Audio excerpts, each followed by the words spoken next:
Չեչնիայից Հայաստան ժամանած Ռուսաստանի քաղաքացուն, որը կասկածվում էր իր դստերը առևանգելու ու մահվան սպառնալիքներ հնչեցնելու մեջ, արտաքսվել է երկրից։ Տեղեկությունն այս մասին հաստատում են իրավապահները։ Թեմայի շուրջ կզրուցենք Արտյոմ Երկանյանի հետ։ Արտյոմ, ինչ է հայտնի այս մասին։ Հայտնի է, որ փետրվարի 7-ին Շենգավիթի ոստիկանության բաժանմունքը ահազանգ էր ստացել այն մասին, որ մի օտարերկրացի ժամանել է Հայաստան, առևանգել է այստեղ գտնվող իր դստերը եւ իր հասցեին մահվան սպառնալիքներ էր հնչեցնում։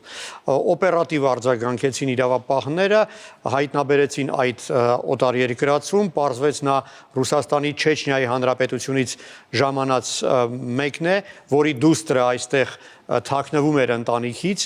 այդ տղամարդը վնասազերծվել է եւ օրեր անց արտաքսվել Հայաստանից։ Նրա դստեր մասին ոչինչ հայտնի չէ, միայն կարող ենք ենթադրել, որ այդ օրիորդը հավանաբար հայրենիքում կատարել է ինչ-որ մի արարք, որը հակասում է կամ շարիաթի կամ ադաթի կանոններին, բայց հավանաբար մեր աշխարհիկ ընկալումով դա ընդունելի բան է։ Տարածված է Հյուսիսային Կովկասում նման բան, երբ այդպիսի չգրված օրենքների խախտումը պատժում են հենց ընտանիքի անդամները եւ հաճախ անգամ սպանում են դրա համար։ Դա պատվի սպանություն են անվանում։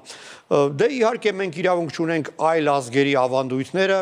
անգամ մեկնաբանել կամ դատապարտել, մեր գործը չէ, բայց մեր երկրում գործում են մեր երկրի օրենքները եւ ոչ մեկ իրավունք չունի մեր երկրի օրենքները խախտել, իսկ եթե համարձակվում է այդպիսի բան անել, ապա առնվազն պետք է դա կանխվի եւ դրան համապատասխան գնահատական տրվի։ Այդ օտարերկրացին երկրից վտարվել է եւ Հայաստան նրա մուտքը արգելված է, իր դստեր մասին ոչինչ ասել չեմ կարող, որևէ տեղեկություն չկա։ Եթե չեմ սխալվում, սա միակ դեպքը չէ։ Ցավոք անցած տարվա հոկտեմբերին ողբերգական դեպք տեղի ունեցավ Երևանում, նույնպես Չեչնիայից Հայաստան եկած Այշատ Բահմուրադովայի դեպքում, երբ նրան պարզապես սպանել էին հավանաբար հարազատների պատվերով, ընդ որում որոշ տեղեկությունների համաձայն Այշատը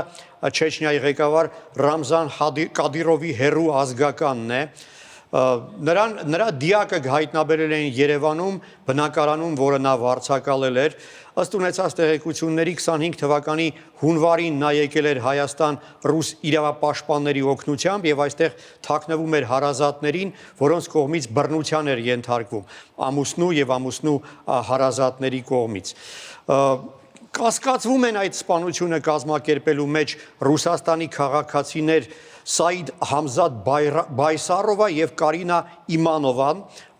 ում դեմքերը երևացել են տեսախցիկներում, այդ շենքի վրա տեղադրված տեսախցիկներում։ Հայաստանի քննչական կոմիտեն դիմել է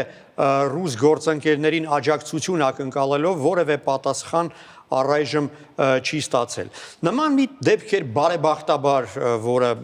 այսպես ողբերգական ավարտ չունեցավ, բայց նման դեպքեր եղել նաև 2.5 տարի առաջ 21-ամյա Ինգուշետիայից Հայաստան եկած Ֆաթիմա Զուրաբովայի հետ, նա նույնպես Հայաստանում թաքնվում էր ընտանեկան բռնությունից, նույնպես մի հարազատ, որքան հիշում եմ, հորեղբայրը եկել էր Երևան նրան առևանգելու նպատակով, նույնպես կանխվել էր այս հանցագործությունը,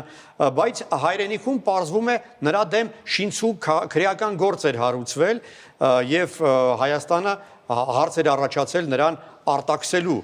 բայց այդպես էլ այդ օրիորդը չարտաքսվեց, այժմ նրա ճակատագրի մասին ոչինչ հայտնի չէ, այսինքն Հայաստանը նրան չի արտահանձնել։ Հայաստանը չի արտահանձնել նաև Չեչնիայի քաղաքացի Սալման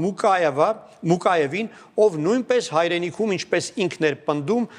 խոշտանգումների էր ենթարկվելու, եթե նրան արտաքսեին։ Հայրենիքում նրան մեղադրել էին հոմոսեքսուալ այսպես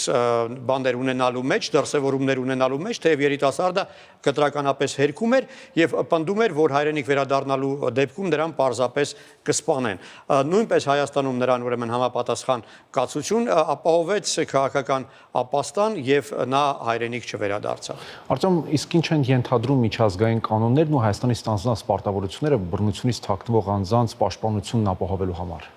Հայաստանը ունի պարտավորություն բռնությունից խուսափող մարդկանց պաշտպանելու, բայց խնդիրներ են առաջանում, երբ այդ մարդկանց նկատմամբ իրենց հայրենիքում քրեական գործեր են հարուցված լինում։ Ինչպես օրինակ վերջին հիշատակած երկու դեպքերում։ Բանն այն է, որ Հայաստանը Քիշնևի համաձայնագրի, Քիշնևի կոնվենցիայի մասնակից է, այն ստորագրվել էր 2002 թվականին ԱՊՀ անդամ բոլոր երկրների կողմից, եւ այս փաստաթուղթը պահանջում է, որպեսզի ստորագրող պետությունները արտահանձնեն պարտնյոր երկրներին, քաղաքացիներին, որոնք այդ երկրում հետախուզման մեջ են։ Եվ Հայաստանը այս դեպքում անհարմար վիճակի մեջ է հայտնվում, հա։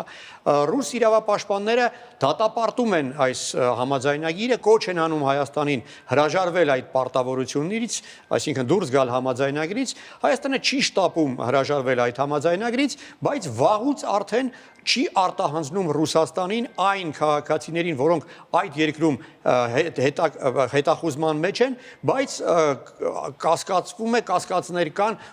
որ կարող են քաղաքական հետապնդման զոհ դառնալ իրենց երկրներում։ Բազմաթիվ դեպքեր եղել են, երբ հենց այդ նկատառումը հաշվի առնելով Ռուսաստանի քաղաքացիները չեն արտահանձնվել, եւ մի քանի օր առաջ Հայաստանի ազգային ժողովի նախագահ ռուսական Դոշց հեռուստաընկերությանը տված հարցազրույցում հաստատել է, որ այսուհետ եւս Հայաստանը չի արտահանձնելու Ռուսաստանին այդ երկրի այն քաղաքացիներին, որոնք կարող են հայրենիքում խոշտանգվել կամ որոնց կյանքին կարող է այնտեղ սպառնալիք լինել։ Շնորհակալություն։